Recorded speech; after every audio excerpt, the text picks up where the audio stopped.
Okay, so that's maybe a good point from PhilHealth, but we cannot close our eyes for the past years na hindi nabigay in benefits. So in that case, maybe PhilHealth can already request the President to return the money, the 60 billion that were transmitted to PhilHealth, to the government for Anchor Program funds.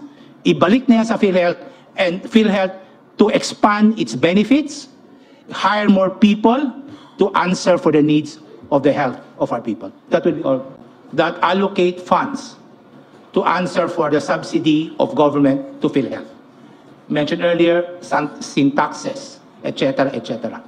Now, do you know the actual collection of government corresponding to these taxes?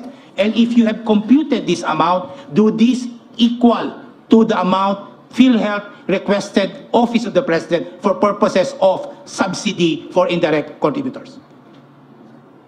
Your Honor, I do not have with me the exact certifications. I need to get an answer to this, because this is in relation to the question of a special fund.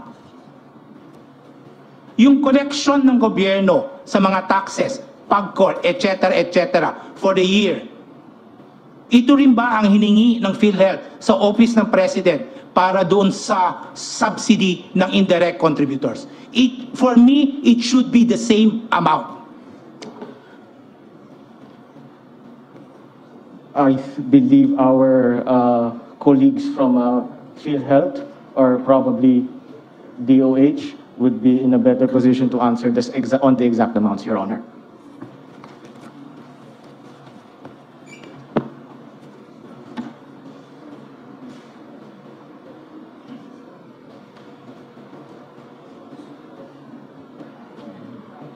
Assistant Secretary Albert Domingo from the Department of Health. Yes, please.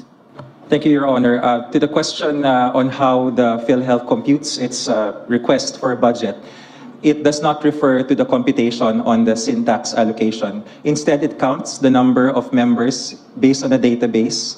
There is a database on indirect members, and then it generates a list. It enumerates the number. The exact number escapes me now, but this is the process. And then that number is submitted, multiplied by a factor, which is the premium rate, and then it is submitted to the Department of Budget Therefore, Management. when you come up with your budget request for the subsidy, you don't actually consider the taxes being collected that Congress passed for purposes of subsidy for indirect contributors. That is correct, Your Honor. The budget is computed based on the need. So they're not following the law? You're not observing what the law requires? Your Honor, budget principles require that it's needs-based. If we will follow it based on the projected fund ceiling or availability, it might not match certain needs. Yes, I agree. It's based on needs. But the problem there is PhilHealth limits the funding so that you don't address the needs, the health needs of the Filipino people. If you increase budget 200%, and I don't think the Filipino would not avail of that. You define your own limits. The Congress allocates budget or collects taxes, provides for collection of taxes to answer for the subsidy of PhilHealth for indirect contributors. Now, when you request money for subsidy, ang ibig mong sabihin, hindi mo papakailam yun? Hindi mo naiintindihin yun? Gagawa ka ng sarili mong formula because you have limited understanding there's a limited need of our people for health. Your Honor, the current administration agrees with your observation, which is why this particular case under litigation has been the signal it has been using to increase the benefits. Ang tagal na po, 10 taon. So therefore, if the current administration recognizes that, very thank you. And therefore, they should bring back the money back to PhilHealth.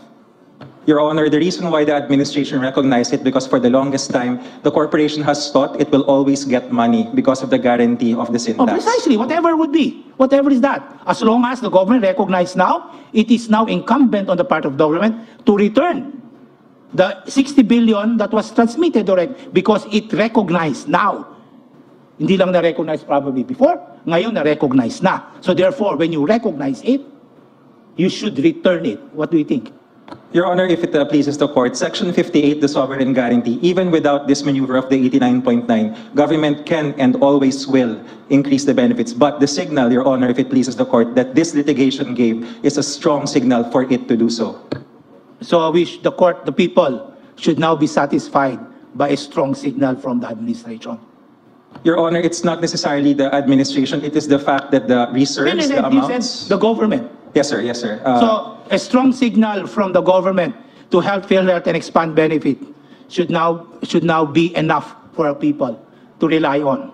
This is the start, Your Honor. If the case is allowed to proceed, if the transfer is allowed to proceed, it is a use it or lose it signal, which all national government agencies have, so that we will use our funds. GOCCs like PhilHealth do not have that signal, and they think, at least before the current CEO or the current administration, they think that just because there is an earmark, whether hard or soft, that they will get the money, and there is no stimulus for them to actually increase the benefits. When you prepare this budget of yours for subsidy, why did you not consider the collection made by government, by BIR, on the sin taxes?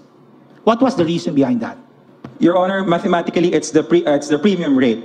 The way that the premium rate is determined, unfortunately, is not actuarially fair. It is not based on the spread of benefits that is due the Filipino people.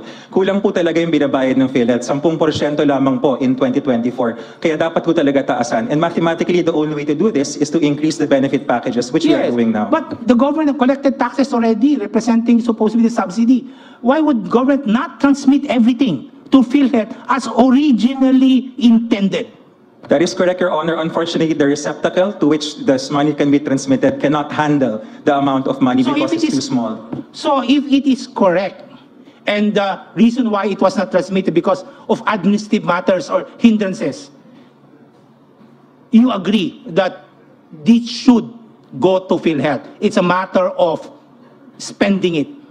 So therefore, when government merely allocated this amount, probably substantially lower from the taxes that were collected, all of the balance should be given to PhilHealth this year and prior years. It's just a matter of administrative absorption. Hindi lang kaya gastusin ng PhilHealth. Kung hindi kaya gastusin ng PhilHealth, ibigay sa PhilHealth at utusan ng PhilHealth, oy, taasan ninyo ang benefits nyo. Hoy, mag-hire kayo ng mga tao ninyo para magastos ito para sa health ng ating tao.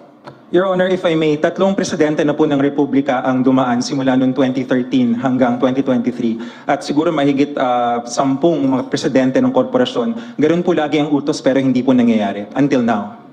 Probably it's time to overhaul PhilHealth and change the board for not complying what the law requires. Hindi kasalanan ng tao yan. For not availing all of these benefits. Apparently from your own words, kasalanan niya ng administrasyon, this administration, last administration, or the previous administration. At kasalanan niya ng PhilHealth Board. Huwag natin pahirapan yung tao because nandyan naman yung pera. The money is there, government will not giving it to PhilHealth to serve as health benefits for our people. If I may, Your Honor, in fact, nung una pong oral arguments, iba po yung PCEO na humarap sa korting ito. At nung ikalawang oral arguments, ganun ho kabilis, iba na ho uli yung humarap na CEO. Kino-correct na po. Okay, so that's maybe a good point from PhilHealth, but we cannot close our eyes for the past years na hindi nabigay in benefits. So in that case, maybe PhilHealth can already request the President to return the money, the 60 billion that were transmitted to PhilHealth, to the government for Angkor program funds. Ibalik na yan sa PhilHealth, and PhilHealth to expand its benefits, hire more people to answer for the needs of the health of our people. That will be all, Chief. Thank you. Thank you, Justice Ko. Your Honor, please, if I